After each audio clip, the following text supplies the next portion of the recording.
Should you roll over your TSP? Welcome back to the channel, folks. My name is Jason. I'm a certified financial planner and host of Fighting Words Financial. Let's answer that question today. Should you roll over your TSP?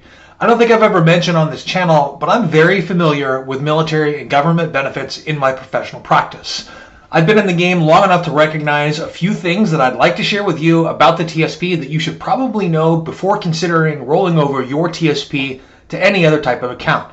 But before we get started, please give this video an early thumbs up so it gets seen by more people. And if you like this content, please consider subscribing or even supporting my Patreon. The link is in the description below. So, should you roll over your TSP? If you have a TSP and a professional financial advisor at all, this suggestion has probably been presented to you at some point. So first of all, what does the advisor mean by rolling over your TSP? Rolling over your TSP refers to the non-taxable process of rolling over your TSP account or the dollars inside of there to another similarly tax-advantaged investment account like an IRA, a 401k, or a 403b. This is a routine transaction that financial advisors routinely suggest and perform millions of times every year. It's also a transaction that for many TSP holders is not in their best interest. Let me repeat that. It's a transaction that for many TSP owners is not in their best interest. There are many unscrupulous financial advisors. Let's not pretend like there aren't.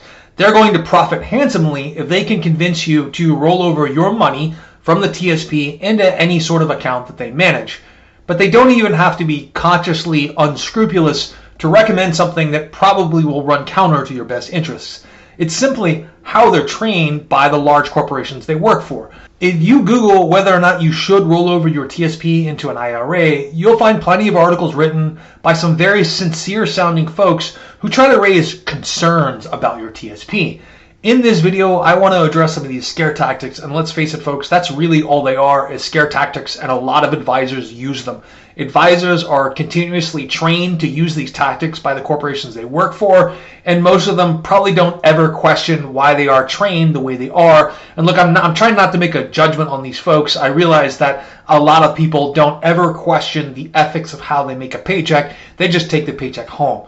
So I want to also answer the question of when, if ever, a TSP rollover makes sense for you, the TSP holder, and when that's going to be in your best interest.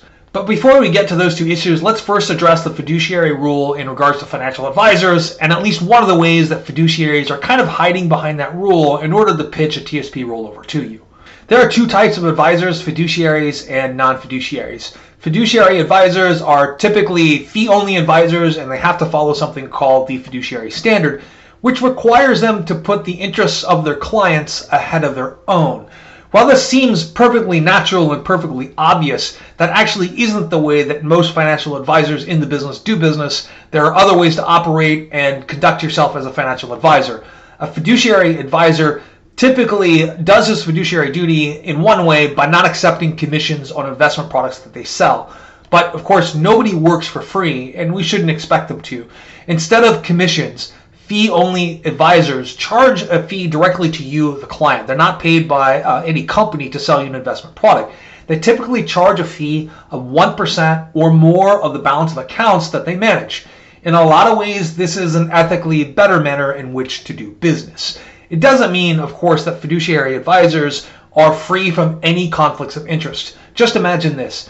Even if you have a fiduciary advisor, if you ask that person whether or not you should roll your funds in your TSP over to some other type of account that they manage, of course, for a cut of that total account balance, of course they have an incentive to say yes. There's a clear conflict of interest here. But let's look at this honestly. Not all conflicts of interest can really be avoided if you're in the business of giving financial advice. But this is one area in particular where I feel that fiduciary advisors freely give out this advice while at the same time sort of hiding behind their role as a fiduciary and not disclosing how this is going to benefit them directly. So it shouldn't come as any surprise that even fiduciary advisors often tout the benefits of a TSP rollover. As for non-fiduciary advisors, they often promote expensive and complex products like actively managed mutual funds and annuities, for which they're paid a handsome commission. In the case of an annuity, a 6% commission is pretty normal and pretty common. And on a $300,000 TSP, that's an $18,000 check for putting your client into something that probably isn't in the client's best interest. So most advisors under most pay arrangements have some degree of a conflict of interest if you simply pose the question of whether or not to roll the TSP into some other type of account. It will increase the amount that they're being compensated. When it comes to the TSP though, it's especially amazing to hear some of the reasons that advisors come up with as to why an account managed by them is the better option. And that brings me to the two most common tactics I've seen. Scare tactic number one is that your advisor tells you that you have limited investment options inside of the TSP. Now look, to many people, the question of whether or not to roll over your TSP into an IRA or some other type of account managed by the advisor is no different than whether a non-military member or private sector employee should do the same thing with their 401k or 403b. In reality, however, these are two very different propositions. The TSP is not a 401k or 403b, and there are some significant differences here. First, a lot of 401k and 403b plans have a lot of hidden fees, which make the investment options inside of them a lot more expensive than the TSP. These expensive investment options, which are chosen by the employer, are your only choice when working for the company, and you may not have any more choices than you have in the TSP. But once you leave, you can move the money to an IRA that offers you unlimited investment options. But the phrase that these advisors use, unlimited options, actually kind of obscures one of the main attractions of the TSP. The TSP offers some of the lowest cost and broadest investments available anywhere. One of the beautiful things about the TSP is how low the costs are and how simple it is and how it basically covers everything in the stock market. It only has 5 mutual funds and what it calls life cycle funds. 4 of the funds are extremely low-cost index funds. 1 of the funds is a low-cost government securities fund. And life cycle funds are low-cost target date retirement funds, which get more conservative as you get older. If you're a fan of index investing, or a bogglehead, or a fan of Vanguard, this is really everything that you need. If you want to follow the 3-fund portfolio model popularized by Vanguard fans and boggleheads, absolutely no problem with the TSP. The TSP C fund is a proxy for the S&P 500 fund. The TSP I fund is an international stock index fund. The F fund is the bond fund. If you want to tilt your portfolio a little bit more aggressively to small caps, the TSP offers the S fund. The S fund is a small and medium cap US stock index fund. If you're an extremely risk-adverse investor and you want something that approximates cash but has a higher rate of return, the TSP G fund is a low volatility, virtually risk-free US bond fund. And finally, if you prefer to put your money in one well-diversified fund that gets more conservative as you get closer to retirement, the life cycle funds are for you, my friends. These are what you're looking for. These funds allocate your money among those 5 other funds based on when you plan to retire. If your advisor plans to move your TSP into a managed account that primarily holds index funds or index ETFs, I dare say that they cannot improve on the core portfolio options that are available to you through the TSP. The TSP offerings are broadly based and extremely low cost. And yet advisor after advisor is trying to talk folks out of their TSP by complaining about limited investment options. They present the simplicity of the TSP as being limited without demonstrating that complex is necessarily better. They view the simple, low-cost, broadly based index funds as a negative, which is ridiculous. The TSP literally covers global stock markets, the entire US bond market, and has a risk-free option. Will more options that come with more fees result in better results? I think that they won't. Scare tactic number 2 that I see used all the time is that investments inside of the TSP are risky. I'm pretty sure that most TSP participants are perfectly aware that their funds are invested in the stock market, and while the stock market can go up, they're all aware that it can go down as well, and there are many ways to address this risk. Number 1 is, of course, never leave money in stocks that you might need to spend in the next couple of years.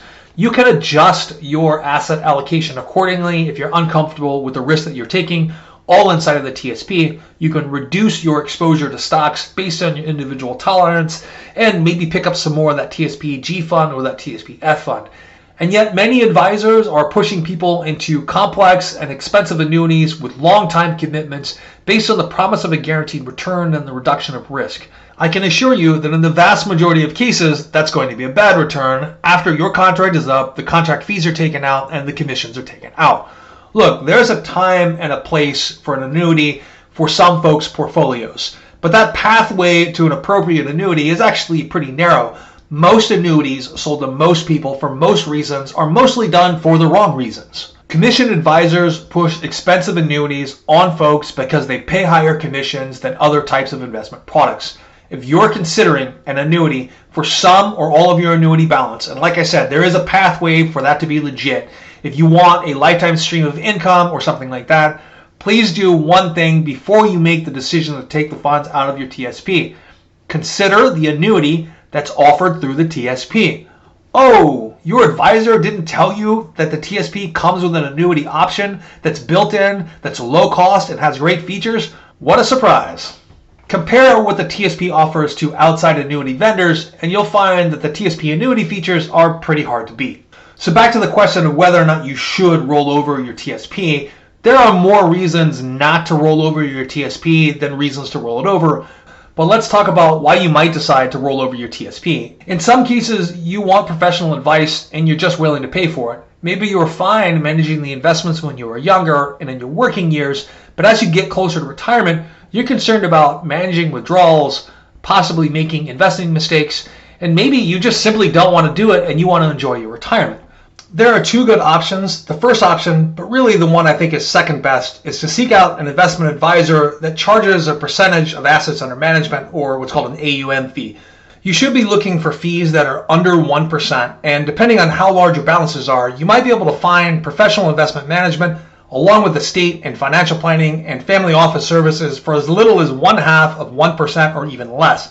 Most advisors operate like this and they charge a percentage of assets under management. The second option, which I think is better, is to seek out an investment advisor that charges a flat fee rather than a percentage of assets under management. This could be a flat annual fee or an hourly consulting fee. It's much less expensive in the long run for you, the client, and you can keep your money in the TSP if that's what you want to do. A flat fee advisor doesn't really have much of an incentive to try and talk you out of the TSP. Another reason to consider a rollover is because the TSP limits how many withdrawals you can take out. You're able to set up installment payments, either monthly, quarterly, or annually, and you can receive additional payments on top of that, but the TSP limits you to one additional withdrawal every 30 days, and the amount has to be over $1,000. I can't really think of any other legitimate reasons why you might want to do a rollover from your TSP into some other type of account. If you're comfortable making your own investment decisions, especially if you're an index investor and you can handle getting your retirement distribution checks once a month, you'll probably be just fine keeping all of your money in a TSP.